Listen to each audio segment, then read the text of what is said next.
Assalamu alaikum, my dear brothers and sisters in Islam. Ramadan Mubarak. I hope your Ramadan's going well so far.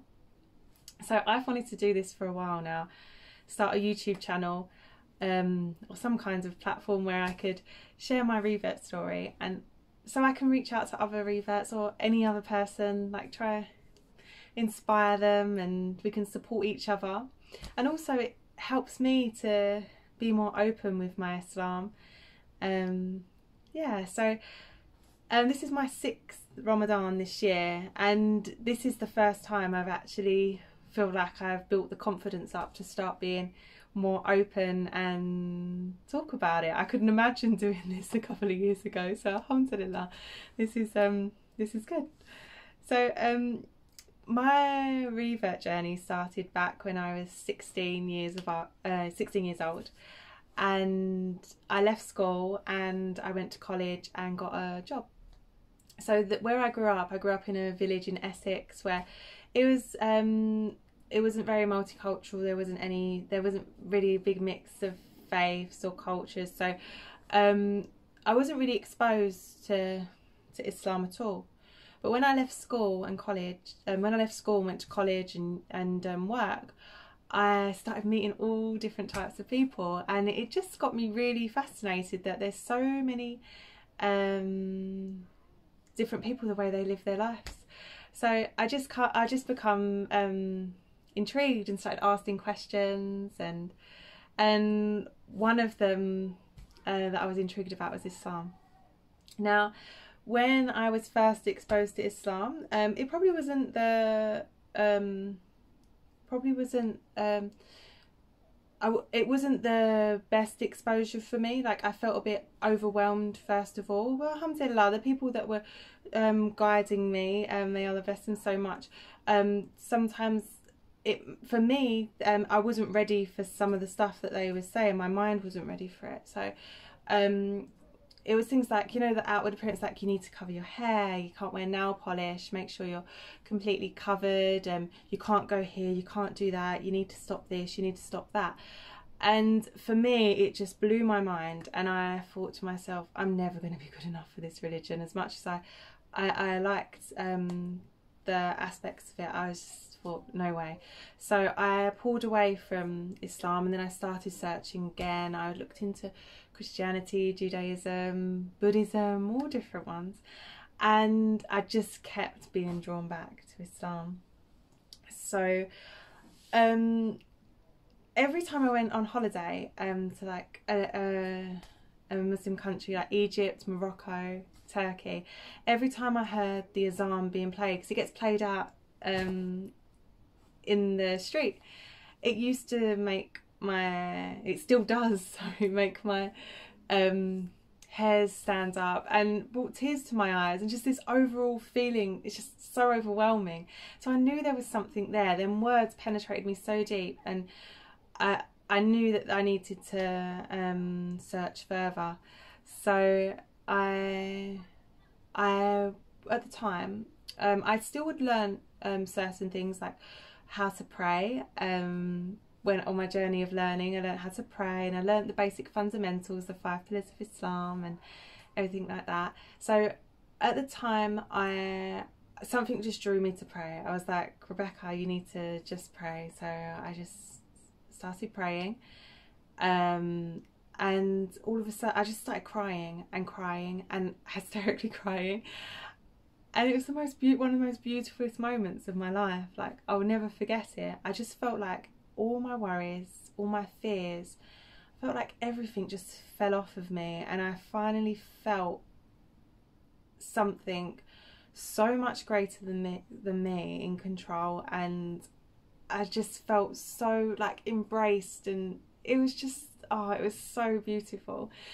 And from there I was like, it's Islam. Like, I've got no doubt it is Islam, and I just need to search further and just find out more. And so from there, at the time, I was going to see a Kingsologist, and she was Muslim, mashallah, and she at the time I just asked her, I opened up to her and told her what happened. So I'm searching, And then she invited me to go and meet her sheikh at a gathering that I regularly do.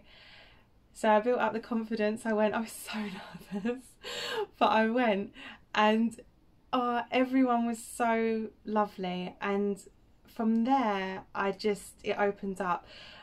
The sheikh and all the sisters, they was just talking about all the love in Islam, the mercy from Allah, and talking about inside, how we change our insides, and how Allah is always there. Like, his love never changes, his attributes never change, they're always the same. It's only us that change, and we build up them vows in front of us, and we're the ones that create this with our egos, like our nafs, and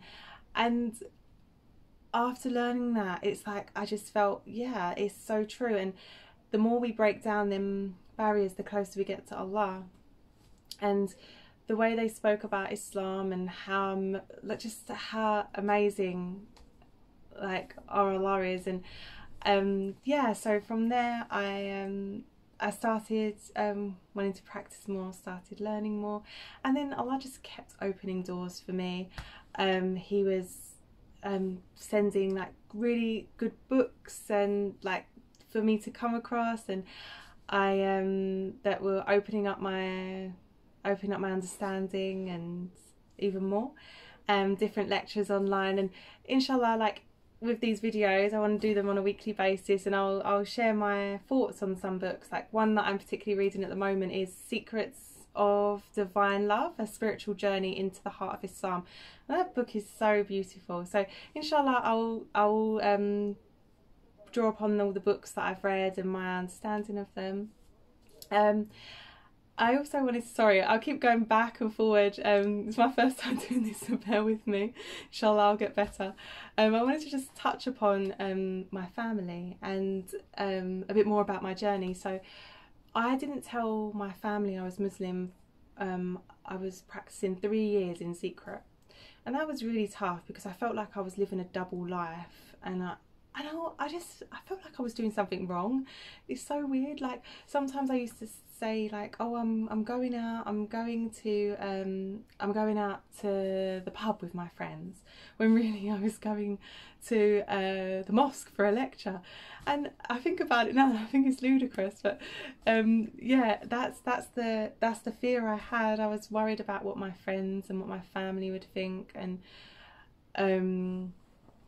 it was tough. And like, even I did my Ramadans, and I just told my parents that I was doing it for health benefits. I think they knew. I think they knew deep down. I did know, because when I told them, they kind of they said that. So yeah, I'll get on to retelling them. So when I told my mum, she wasn't happy. First of all, she got a bit emotional. She was more worried about like the things that she sees in the media, which is understandable. Like, she was worried about me going to mosques and if I was wearing a hijab, and I could got caught up in some hate, like people Islamophobia or something like that. And she was just really concerned about my safety. And then when I like sort of said to her, I've been doing this for 3 years now, but it just took me my time. I wanted to build my faith to make sure that when I do tell you, I'm firm in what I believe in, and I know that this is what I want. And then she was more understanding, and now she's really on board. Like, I actually spoke to her a few days ago and said it'd be good for us to sit down a bit further and speak about Islam. And yeah, that was so positive. But I'll talk more about that in other videos as well, about family and how to speak about that. So what else was I going to say? I lost my train of thought. 1 second. Yeah, so I wanted to start these videos for me as well, so I can be more open, and also to inspire others. And if anyone would like to share their story with me, that would be lovely, and we can discuss. Or if anyone would like to any advice, if they're having any struggles with family or just generally grasping Islam. Like, it would literally be my pleasure to help in any way that I could. And obviously at the moment it's Ramadan, and we're in isolation because of the COVID-19 that's happening at the moment. And I understand that quite a few people like myself are in isolation on their own with no other Muslims, so it's a bit hard, like fasting and not having community around. We have them on the phones and texts, and maybe some brothers and sisters don't, so you can reach out. I think also this is a beautiful time. I just like to put that I found this Ramadan in isolation to really find that connection with Allah. Like, I don't know about anyone else, but I'm off work at the moment. I've been furloughed, so in this Ramadan I've been really using it just to do lots of like more prayers, more reading, and completely switching off and trying to connect more. And alhamdulillah, that's really helped me. So yeah, so let me know how you're finding isolation during Ramadan, and anyone that would like to share their story with me, that would be great. Okay, I hope it went okay. Inshallah I'll get better with time and be a bit more open, and yeah, so in the future I'm just going to be sharing more stuff, and let's see how it goes. Assalamu alaikum, bye.